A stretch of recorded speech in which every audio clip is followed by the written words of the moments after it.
Welcome to America News.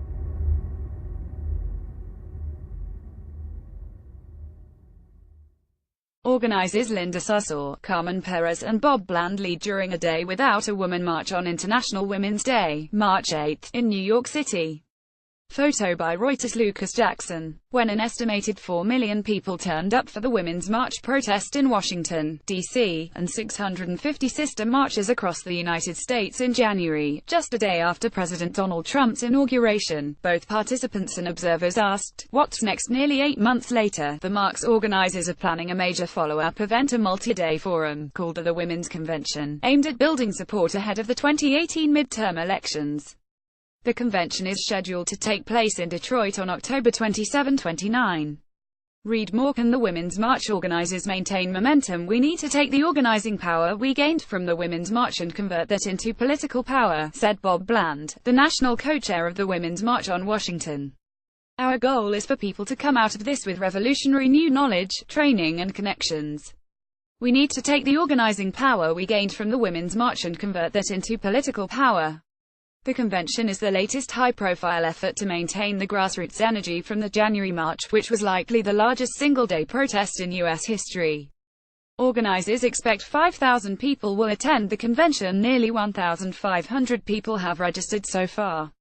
Organizers picked Detroit for its symbolism as a city struggling with some of the catalyzing issues, like income inequality and police brutality, that led women to join the January march. But Michigan also has political significance. Along with Pennsylvania and Wisconsin, Michigan helped Mr. Trump clinch his presidential victory, but it's long been a blue state that could flip back to Democrats. In August this year, an NBC News Marist poll put Trump's approval rating below 40% in the three states. From protest to politics. So what has the National Women's March group been doing since January? Bland and fellow organizers Tamika Mallory, Carmen Perez and Linda Sarsour have been working closely with local Women's March groups that formed in 30 states. The movement has launched two main follow-up campaigns: a larger-scale campaign to write and call members of Congress, as well as the formation of more than 5,400 huddles, small groups of women and men who meet to organize local initiatives. In March, to coincide with International Women's Day, the national group organized a one-day strike called A Day Without a Woman. Time magazine included the 4 women behind the Women's March in its list of most influential people of 2017. Meanwhile, Emma Collum, the founder of Florida's Women's March Group and head of field operations for the national organization, has announced SHES running as a Democrat to replace Republican State Rep. George Moraitis. But it's still unclear if the Women's March could lead to electoral wins in 2018. The central question from the beginning is, what follows, said Todd Gitlin, a scholar of political movements and professor of journalism and sociology at Columbia University. It takes momentum from a seminal event like the march to convince a critical mass of people to dedicate themselves to the enduring work of political change. Capitalizing on the momentum from the march will require a disciplined approach and setting out concrete goals, Gitlin added. For example, a goal is to bring 40 seats in the House, or register a certain number of new voters, Gitlin said. Photos. A look at International Women's Day marches around the world. Some said the Women's March organizers face important challenges around communicating their agenda. They need to find the right balance between hardcore strategy talk and emotionally inspiring people, said Maria Stephan, the co-author of Why Civil Resistance Works.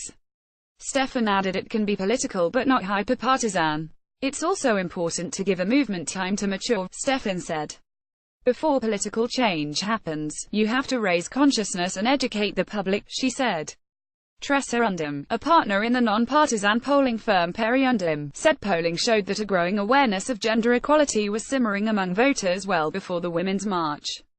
Before Trump's election, in every focus group one did among women, at least 1 out of 8 people would mention women's equality, Undum said. There wouldn't be a specific issue, but it was just below people's consciousness. Then on November 9, suddenly there was something incredibly tangible to hang on to. Wanting to bring down Trump, that's not a goal, that's a wish. A goal is to bring 40 seats in the House, a goal is to register this number of people. But supporters of feminism or women's issues aren't monolithic. For activists and leaders, the central question remains how to unite a broad coalition of people who come to the table with different perspectives, priorities and grievances. Divisions among female voters along race and class lines were on display in the 2016 presidential election. A majority of white women, 53%, voted for Trump, while roughly 94% of black women voted against him, according to exit polls.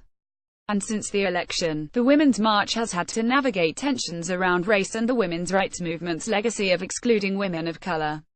Ahead of the January march, some on social media, particularly minority women, called for greater attention and sensitivity to the issue.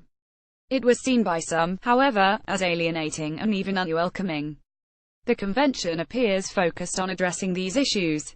The event's website says the convention will focus on working towards collective liberation for women of all races, ethnicities, ages, disabilities, sexual identities, gender expressions, immigration statuses, religious faiths, and economic statuses.